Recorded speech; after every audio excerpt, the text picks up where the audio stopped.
Hi friends, welcome back to tech railway. Andhra Pradesh ప్రాంతాల ప్రజలకి railway శాఖ నుండి ఒక గుడ్ న్యూస్ అనేది అందిందని చెప్పుకోవచ్చు. ఆంధ్రప్రదేశ్లోని 2 మేజర్ రైల్వే స్టేషన్ని కలుపుతూ ప్రస్తుతం ప్రత్యేక ఎక్స్ప్రెస్ రైలుగా ప్రయాణిస్తున్న ప్రత్యేక ఎక్స్ప్రెస్ రైలు యొక్క సర్వీస్ని రైల్వే శాఖ రెగ్యులర్గా మార్చడం జరిగింది. ఈ మార్పుతోటి ఆంధ్రప్రదేశ్లోని కీలకమైన రైల్వే స్టేషన్ల గుండా ప్రయాణించే ఈ రైలు ఇక ప్రజల యొక్క ఇబ్బందులు అనేవి తీర్చడానికి సిద్ధమైనట్లుగా చెప్పుకోవచ్చు. ఈ వివరాలకు వెళ్తే ఇక్కడ ప్రస్తుతం ప్రత్యేక రైలుగా సేవలు అందిస్తున్న 08584, 08583 ఈ రైలు యొక్క సర్వీస్ని రైల్వే శాఖ స్పెషల్ నుంచి రెగ్యులర్గా మార్చడం జరిగింది. ఈ బండి ఆంధ్రప్రదేశ్లోని మేజర్ రైల్వే స్టేషన్ అయిన విశాఖపట్నాన్ని ఇక్కడ తిరుపతిని కలుపుతూ ఈ బండి తన సేవల్ని ప్రస్తుతం అందిస్తుంది. ఈ రైలు యొక్క సర్వీస్ని రెగ్యులర్గా మార్చడంతో ఆంధ్రప్రదేశ్లోని మేజర్ రైల్వే స్టేషన్లో ప్రయాణికులకి ఇంకా తిరుపతి ఇటు విశాఖపట్నానికి వెళ్ళడానికి మరో రెగ్యులర్ సర్వీస్ అనేది అందుబాటులోకి వచ్చినట్లుగా చెప్పుకోవచ్చు. ఇంకా ఈ బండి రెగ్యులర్గా మారిన తర్వాత ఈ ట్రైన్ యొక్క నెంబర్ వచ్చేసి ఇక్కడ విశాఖపట్నం నుంచి తిరుపతికి వెళ్ళేటప్పుడు 18507గా ఉంటుంది.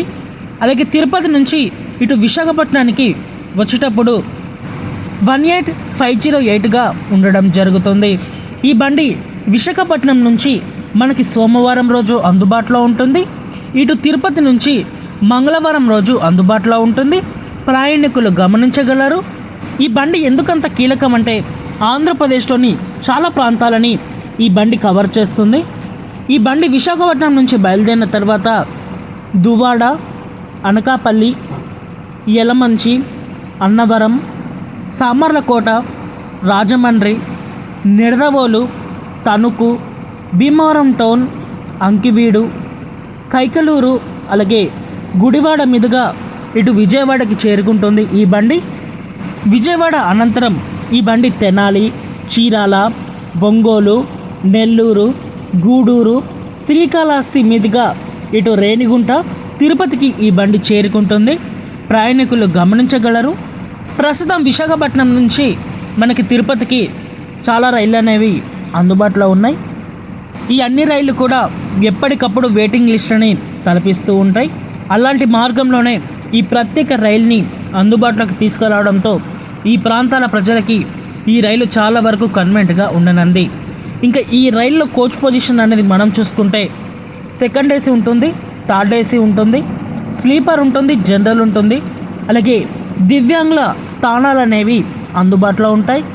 తిరుపతి వెంకన్న స్వామి దర్శనానికి వెళ్ళే భక్తులకి, ఇటు విశాఖపట్నం వెళ్ళే ప్రయాణికులకి ఈ బండి చాలా వరకు ఉపయోగకరంగా ఉన్నది.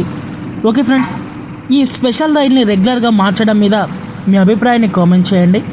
మరిన్ని మోర్ రైల్వే అప్డేట్స్ కోసం మన ఛానల్ని ఫాలో అవ్వండి. Thank you for watching. Have a nice day.